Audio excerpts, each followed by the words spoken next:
আসসালামু আলাইকুম সবাইকে। আমি কেক বানাবো আজকে সন্ধ্যার নাস্তায় বাচ্চাদের জন্য। প্রথমে ময়দা নেব, 1 কাপ পরিমাণ ময়দা নেব।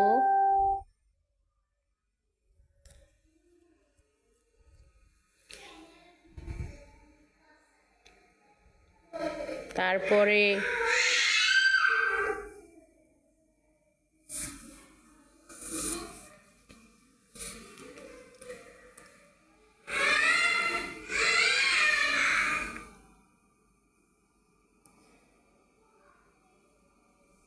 কোকো পাউডার নেব, চকলেট কালার হবে। চকলেট কালার হলো খেতে পছন্দ করে। তারপরে দেখুন বেকিং পাউডার নিলাম 1/2 চামচ।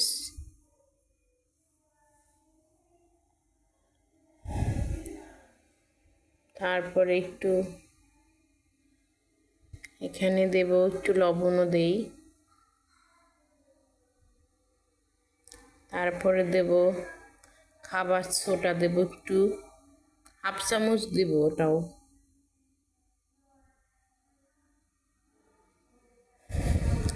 তারপর শুকনো উপকরণগুলো আমার মিশানো হয়ে গেছে।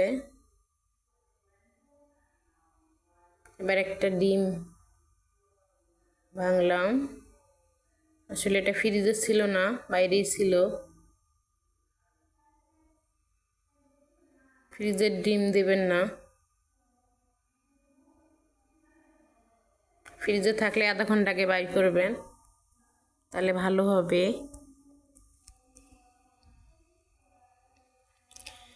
তারপর এখানে চিনি দিচ্ছি 1 কাপ।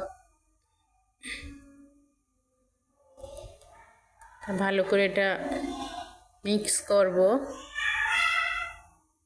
চিনি আর ডিমটা মিক্স করা হলেই এখানে আমি সয়াবিন তেল দেব।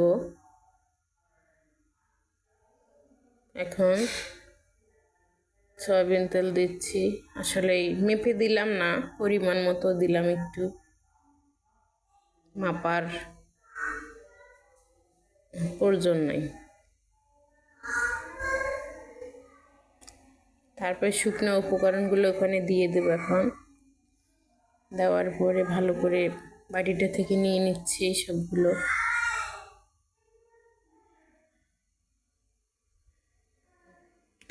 নেওয়ার পরে এই তো সব নিচ্ছি, এখন মিক্স করব ভালো করে।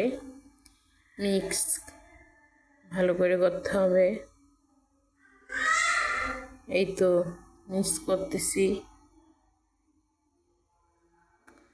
তো এখানে কেউ গুঁড়ো দুধও দিতে পারেন, আসলে গুঁড়ো দুধ দিলে ভালো হয়, মজা হয় অনেক খাইতে। আমি এখানে তরল দুধ দেব, গরম করে ঠান্ডা করে রেখেছি। এই তো এখন দিচ্ছি। তো আমি 1 কাপ পরিমাণ দুধ নিয়েছি, যতটুকু আর কি আমার প্রয়োজন অতটুকুই দিব, অল্প অল্প করে, একবারে দিচ্ছি না। তারপরে যে ভ্যানিলা এসেন্স দিব 1/2 চামচ। এটা দিলে স্বাদ, মানে কেকের স্বাদটা আছে, ডিমের গন্ধ চলে যায়। এটা মিক্স করলাম। এখন এটা তো দেওয়া হলো, এখন আমি ভালো করে মিক্স করে নেব। তো ঘনত্বটা দেখেই বুঝতে পারছেন কীরকম থাকলে আর কি হবে। ভালো ভালো করে মিক্স করতে হবে। তো আমার মিক্স করা হয়ে গেছে, এখন আমি সাইডে রেখে দেবো এটা। তারপরে দেখুন যেই পাত্রে আমি কেকটা বসাবো ওই পাত্রটা নিচ্ছি, নেওয়ার পরে একটা পেপার নিচ্ছি, সাদা পেপার। আমার কাছে অন্য পেপার ছিল না, এটাই দিলাম। দেখুন কিভাবে আমি মাপতেছি এটা। সুন্দর করে এটা মাপার পরে আমি এই যে বাটিতে বসাবো, সুন্দর করে মিলাইয়া বসাবো। এই যে মাঝামাঝি বসাই এভাবে একটা ভাঁজ দিলাম।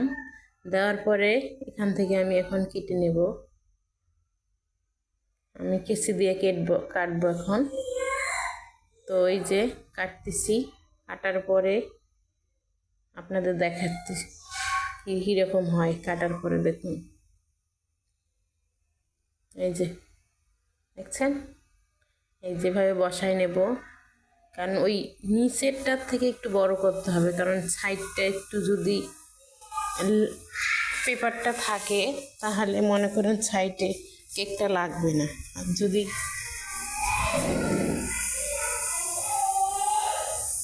সাইডে না থাকে তাহলে কেকটা কিন্তু সাইডে পুড়ে যাবে। তাই অবশ্যই আমি এভাবে দিলাম। তারপরে একটু সাদা তেল মানে সয়াবিন তেল দিচ্ছি। তারপরে ভালো করে মেখে নেব, মানে কাগজটাতে লাগাবো পুরোটা হাত দিয়ে। লাগার পরে সুন্দর করে লাগাই নিলাম। তেলটা দিলে ভালো করে বসবে অবশ্যই। বসার পরে আমি কালো যেন একটা কি ছিল তাই ফালাইলাম। তো হয়েছে আমার পুরাই কাগজটা লাগানো। লাগার পরে আমি এখন কেকটা এখানে এই ব্যাটারগুলো ঢেলে দেব সুন্দর করে। তো ঢালার আগে ভালো করে মেখে নিচ্ছি আবার। এই তো এখন ঢালবো পুরোটা।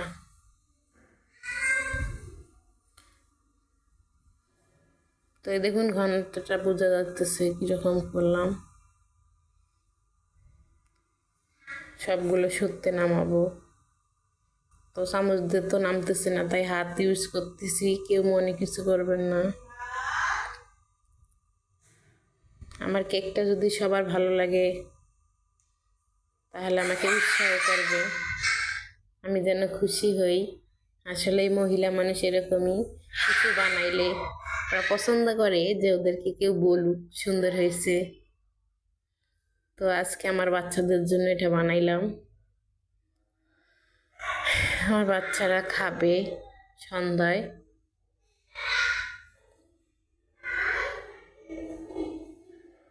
আমার ভিডিওটা ভালো লাগলে অবশ্যই লাইক করবেন। আমি অন্যদের মতোই ভাবে হয়তো কথা বলতে পারি না, কিন্তু আমি যতটুকু পারি ওভাবেই বলার চেষ্টা করি। তো আশা করি আপনাদের সবার ভালো লাগবে আমার ভিডিওটা। এই যে এখন আমি বালু দেব, মানে বালুর উপরেই আমি করব। চুলের উপরে ওরকম মানে রিক্স হয়ে যায়। বালুর উপরে আবার একটা স্ট্যান্ড বসাই দেবো আমি স্টিলের। স্ট্যান্ডটা বসাই দিলে হবে কি যে ওই কেকটা সুন্দর হবে, মানে একবারে মনে হয় কি দোকানের মতো হবে। দোকানের কেকগুলো যেরকম ওরকমই হবে। তো এই যে আমি ঢেকে দিচ্ছি, ঢাকার আগে একবার দেখে দিচ্ছি আপনাদের কীরকম করলাম। দেখছেন এভাবেই।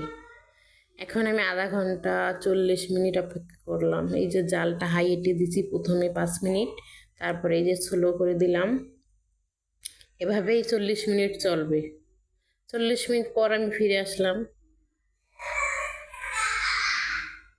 জালটা দেখাইতেছি ওরকমই আছে, মানে কমানো মিডিয়াম। তারপরে এই যে আমি তুলে দেখাচ্ছি, দেখুন এবার কেকটা কেমন হয়েছে। এই যে মাশাআল্লাহ বলবেন আমার কেকটা দেখে। আমার তো সুন্দর লাগে, আপনাদের কাছে কেমন লাগবে তা অবশ্যই জানি না। এবার খালি দিয়ে চেক করতেছি ভিতরে কাঁচা আছে নাকি, তো অবশ্যই নাই, কাঁচা হয়ে গেছে। তো এখন আমি রুমে নিয়ে যাচ্ছি, ঢেলে দেখাবো আপনাদের। চাকু দিয়ে পুরো বগলটা আমি একটু কেটে দিচ্ছি যেন আটকে না থাকে। আশা করি আটকে থাকবে না, তবুও আর কি। হ্যাঁ এখন প্লেটে ঢালবো। এই যে মাশাআল্লাহ পড়ে নাই। তো আমি ভয়ে ভয়ে ছিলাম, মনে হয় পুড়ে যাবে। এই তো কাগজটা উঠতেছে। তেল দেওয়ার কারণে কাগজটা আর কি বসে নাই কেকের সঙ্গে। তো কেকটা অনেক গরম, তো তাই মানে আমি কষ্ট হইতেছে একটু উঠাইতে। তো উঠাই ফেলবো, সমস্যা নাই। মেয়েদের আর গরম আর ঠান্ডা কি, এগুলো মেয়েদের কাজ, করতেই হবে। তো দেখুন এবার সোজা করে দেখাচ্ছি। এই তো হয়ে গেছে, উপরটা একদম ফেটে গেছে, ভিতর থেকে সিদ্ধ হয়েছে। তাই এই তো এখন আমার ছেলে মেয়ে কাটতেছে, হ্যাপি বার্থডে বলতেছে ওরা। এই তো হ্যাপি বার্থডে। আমার মেয়ে আমার ছেলেকে খাওয়াই দেবে এখন, বলতেছে কেমন হয়েছে, নরম হয়েছে, এটা দেখাইলো আমার মেয়ে। আমার মেয়েকে একটু খাওয়াই দেবে, ও ক্যামেরার সামনে বসে আসতে চায় না, লজ্জা পায়। এই তো আমার ছেলে খাচ্ছে, খাইয়ে যে কি বলে কে জানে, আল্লাহ জানে। এই তো খুশি হয়েছে ও, মানে ও আর রাত্রে মনে করেন কিছু খাবে না, সন্ধ্যার নাস্তা পেয়েছে তাই আর কিছু খাইতে চাবে না। তো সবাই এই দেখেন ও লাইক করতে বলতেছে আপনাদেরকে, মানে সুন্দর হয়েছে। সব সময় আর কি এইরকম করলে খাইতে চায়, তাই আপনাদের সামনে আর কি দেখাই। মোবাইলের কথা বললেও বলি তোমাকে দেখা যাবে, তাই খায়। আচ্ছা এখন আমি কেটে দেখাচ্ছি সবগুলো কেমন হয়েছে, আমি একটু দেখি। কেটে তো আর দেখি নেই, তাই দেখতেছি। এই তো মাশাআল্লাহ ভালো হয়েছে, কারণ একটা কেক কিনতে গেলে এখন টাকা লাগবে। তো আমি যদি ঘরে বানিয়ে দিতে পারি বাচ্চাদের তাহলে ভালো। আসসালামু আলাইকুম সবাইকে, আল্লাহ হাফেজ।